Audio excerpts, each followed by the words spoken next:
Very busy nga ako this past few days dahil ang dami kong ganap. So, hi guys! Another day, another remember. Amugid ni Guru, basta vlogger ka na, nanay ka pa, may ubra ka pagid. Char! Pilingon ang person. Basi natak-an na ka mo kaway patay ko pinang limpyo, way patay puli ko dito sa amon, so subong.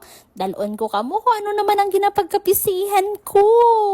Dahil may conference akong pinuntahan, kaya todo aura muna ang nanay nyo. Ito nga pala yung unang araw namin. Hindi ko na dira ipakita ang tanan, kibala nyo confidential na. And this is our second day. Very thankful ako sa work ko kasi ito yung nagtiwala sa akin. As a fresh graduate, ito talaga yung nagbigay sa akin ng steps para makamtan ko yung mga pangarap ko today. I'm so grateful kasi may work ako na ganito. Dahil din sa work ko is nakakaabot ako sa ibang bansa. Nakasama ko rin pala dyan yung mga dati kong BF. Sila talaga yan ang humubog sa akin. Madami din kami pictures dito mga co-BMs ko. Nakakatuwa kasi madami na naman kaming natutunan. May isi-share na naman ako pagbalik ko ng brand. Yung iba nga dito is ngayon ko lang nakita. Hala, dugay-dugay na gali kami wala nagkirita. Kaya kung napansin nyo, nga kadagab ilang ko nag-post, kay busy, kay ko permi kong adlaw. Maliban sa nanay ka na, damo pa ko obligasyon sa life. Hay naku!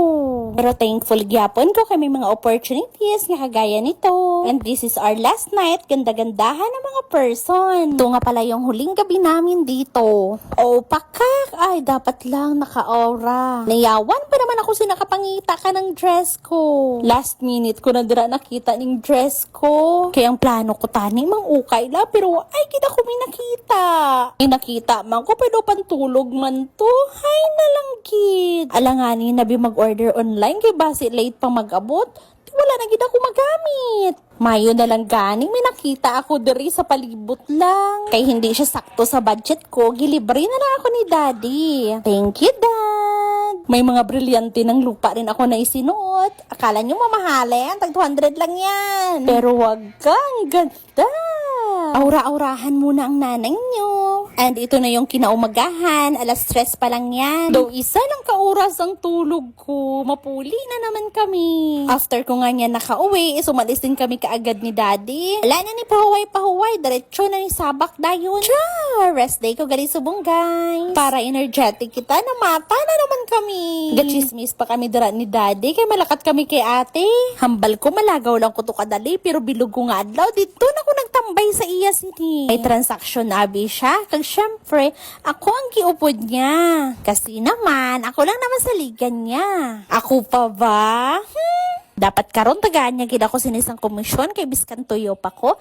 Gi-prioritize ko gid aga-aga pa sang kalibutan kalawig do ka akon nga naabtan. By the way, ang ganda ng color ng hair ko no. Color orange yan siya. Ako lang nag-color niyan guys. Para sana yan talaga sa event na pupuntahan ko. DIY lang yan. Hindi nagtagal niyan is nakaabot na kami dito. Grabe ang dalan. Nagdiretso ko to sa balay nila kaya ang hambal niya may bago siya nga 4 wheels. Git-check ko kay base ginainto niya na naman ko. Balik namon dira is nag-agi kami diri sa balay nila ate. Diba? Ang ganda ng pansyon nila. Then kay kuya ko, ang ganda rin. Tapos ito pa sa isa ko na ate. Diba? Compound lang kami dari guys. Ara lang kami diri tanan sa palibot ni nanay. Biskan pigado lang kami. Kung may kanya-kanya kami nga lupa, okay na siya. Mayo na lang may pamana kami galing kay tatay.